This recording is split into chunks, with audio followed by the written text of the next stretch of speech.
उपदेश पाठ यशायाह की पुस्तक से लिया गया है। वचन का मुख्य तथ्य यह है कि इस्राएलियों को परमेश्वर ठुकरा दिया था। अब इस्राएली प्रजा जिसके गुलामी में जकड़ गए थे, तब सभी इस्राएली प्रजा पाप और अधर्म के बोझ से लदे थे। बाल बच्चे भी बिगड़ गए थे, कभी परमेश्वर को तुच्छ जाना और पराये देवताओं का प्रजा बनकर परमेश्वर से दूर हो गए थे। तब परमेश्वर ने इस्राएली प्रजा को गुलामी से छुटकारा देने के लिए यशायाह भविष्यवक्ता को चुना था। यशायाह भविष्यवक्ता ने इस्राएलियों को मिस्र की गुलामी से छुटकारा देने के लिए प्रचार करके बताया, परमेश्वर तुम्हें शांति देना चाहता है, संसार में उद्धारकर्ता को भेजने वाला है। आप इस वर्ष में मध्य प्रदेश में बीजेपी की सरकार बनी है। मध्य प्रदेश की जितनी सरकार पर विश्वास करता है कि सरकार जनता के विशेष रूप से ज्यादा रोजगार देगा, ज्यादा योजना देगा, ऐसा ही परमेश्वर भी अपनी प्रतिज्ञा को दोहराता है कि संसार ने एक उद्धारकर्ता को भेजा है जो कई प्रकार की आशीष दिया है।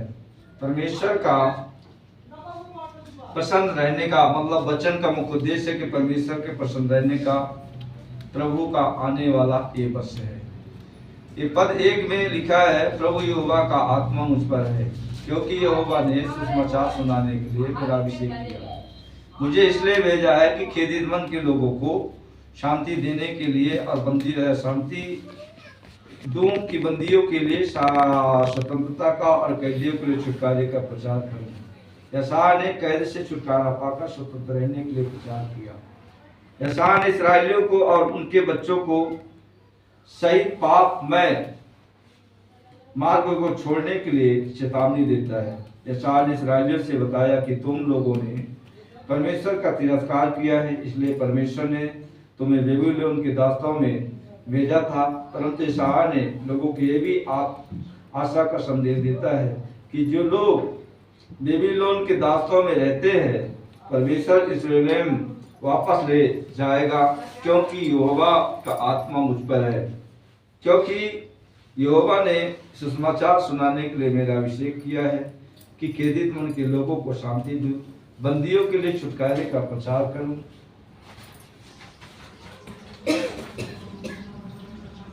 अब तो कहता है कि यहोवा के प्रसन्न रहने के वर्ष का और कैदियों के लिए छुटकारे का प्रचार करूं, कि सब मिलाप करने वाले को शांति दूं। अर्थात ये लूका 4 अध्याय का 18-19 पद में कहा है। यही वचन को यीशु ने अपने गिरिग्राम नाजरत चर्च के आराधनालय में यीशु ने पढ़कर उपदेश में ये वचन को बताया था, प्रभु का आत्मा मुझ पर है।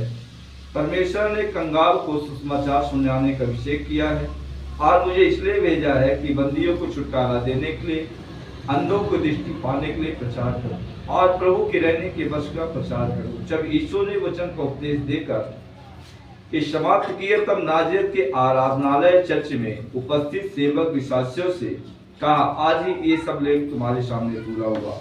मसीह ने कहा, ऐसा है मेरे बारे में पहले से ही ये बता कर लिख दिया था। प्रभु के आने का वर्ष का अर्थ है अच्छा समय। परमेश्वर का वर्ष कहलाता है प्रभु का वर्ष का आरंभ होता है। परमेश्वर पिता अपनी प्रतिज्ञा को प्रभु के जन्म में आने पर पूरा करता है तथा अपनी प्रतिज्ञा दोहराता है कि परमेश्वर ने संसार में एक उद्धारकर्ता को भेजा है। यशायाह ने बताया कि परमेश्वर अपनी प्रतिज्ञा को प्रभु यीशु के द्वारा पूरा किया है। हम नए नियम में साफ साफ देखते हैं कि यीशु ने सभी कार्यों को पूरा किया है। यही बात यशायाह ने बताया है कि उद्धारकर्ता यीशु पूरा करेगा। बंदी कौन है? बंदी वो जो है पाप के बंधन में फंसा है।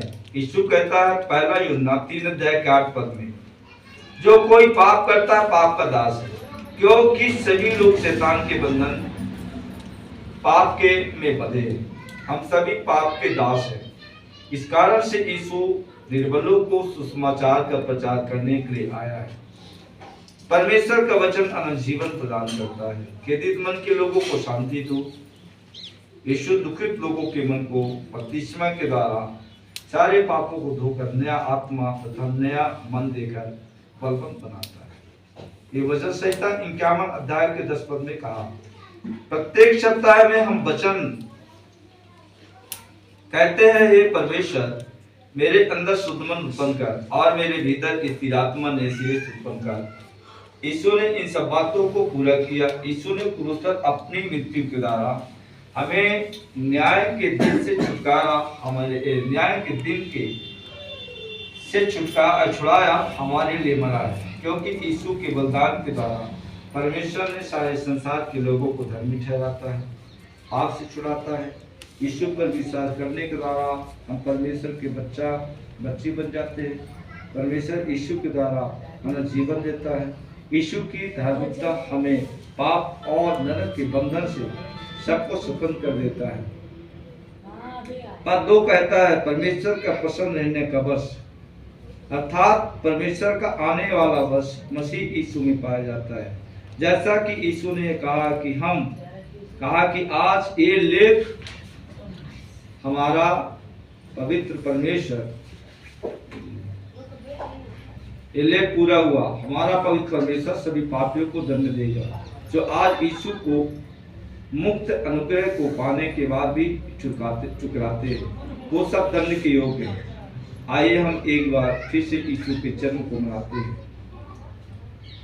हम यीशु के जन्म को मनाएं। ये वर्ष प्रभु के प्रसन्न होने का वर्ष है। ये उत्सव हमारे उद्धारकर्ता यीशु मसीह को अपने बीच मध्य में रखकर परमेश्वर के महान दान को पाने की याद करें कि परमेश्वर ने हमारे आपके लिए यीशु को दान दिया है। सो उद्धारकर्ता के जन्म में आनंद लें। कलीसिया के सभी विश्वासियों के जीवन में यीशु का जन्मदिन मनाने का उत्साह को पाया जाता है। हम सब लोग मिलकर के जन्मदिन उत्सव को मनाने के द्वारा प्रभु के प्रसन्न होने के वर्ष को हम पूरा करते हैं। पद 3 का कहता है, सियोन के विलाप करने वालों के सिर पर की राख दूर करके सुंदर पगड़ी बांधो, कि उनका विलाप दूर करके हर्ष का तेल लो और उनकी उदासी हटाकर यश का ओढ़ना उड़ाओ। अर्थात यूहन्ना 3 अध्याय के 6 पद में कहा है, पढ़िए वचन।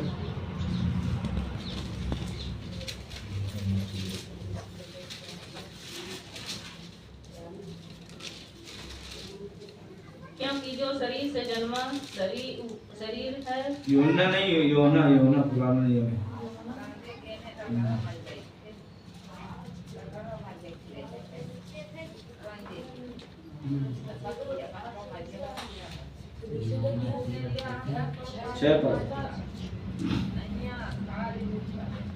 तब यह समाचार यिर्मयाह के राजा के कान में पहुंचा और उसने सिंहासन पर से उठ अपना राजकीय ओढ़ना उतार कर टाट ओढ़ लिया और राख पर बैठ गया। आमीन। पुराने नियम के समय में सभी इस्राएली लोग जब बहुत दुखी होते थे तब राख को अपने सिर के ऊपर डालकर पाप से पश्चाताप करते थे उपवास के दौरान। तब उनका दुख का उदासीपन दूर हो जाता था। उदासीपन को हटाने के चिन्ह आनंद से तेल लगाते थे तथा नया अच्छा कपड़ा पहनते थे। तब उनके जीवन में तेल लगाने या अच्छा कपड़ा पहनने के द्वारा आनंद उनके जीवन से झलकता है। परंतु यीशु मसीह के जन्म के समय से लेकर विश्वासियों को विलाप करने का समय समाप्त हो गया है। मसीह ने अनंत जीवन देने का मौका खरीद लिया है। अब विश्वासी लोग बड़े ही आनंदमय का जीवन जी सकते हैं। हम जानते हैं कि हमें परमेश्वर ने अनंत जीवन देने के लिए प्रतिज्ञा किया है। पृथ्वी पर यीशु विश्वासियों को संभालेगा। आनंद पूर्वक हम परमेश्वर की आराधना करते हैं। हम विजय का गीत गाते हैं जिससे कि वे धर्म के बाज वृक्ष और यहोवा के लगाए हुए कहलाए और जिससे परमेश्वर की महिमा प्रकट हो। ओक का वृक्ष जो महुआ के पेड़ के समान मजबूत होता है, ऐसा विश्वासी से कहता है, हाँ यहोवा हमारा महुआ के पेड़ के समान बहुत मजबूत है। परमेश्वर चाहता है कि प्रत्येक विश्वासी महुआ के पेड़ के समान बहुत मजबूत है। इसलिए यशायाह हमें दर्शाता है कि प्रभु हमें एक विशेष स्थान पर मौका प्रदान करता है। यही मौका कुछ लोगों के लिए अच्छा नौकरी एवं अधिक पैसा कमाने का है, परंतु हमारा परमेश्वर हमें सभी पापों से छुड़ाता है तथा प्रभु यीशु परमेश्वर की संतान बना देता है। परमेश्वर संसारिक रोजगार से बढ़कर अपने उद्धारकर्ता की सुमसीह द्वारा अभिषिक्त बनाते हैं। यही है हमारे परमेश्वर के प्रसन्न होने का वर्ष। यशायाह 61 अध्याय का 3 पद कहता है,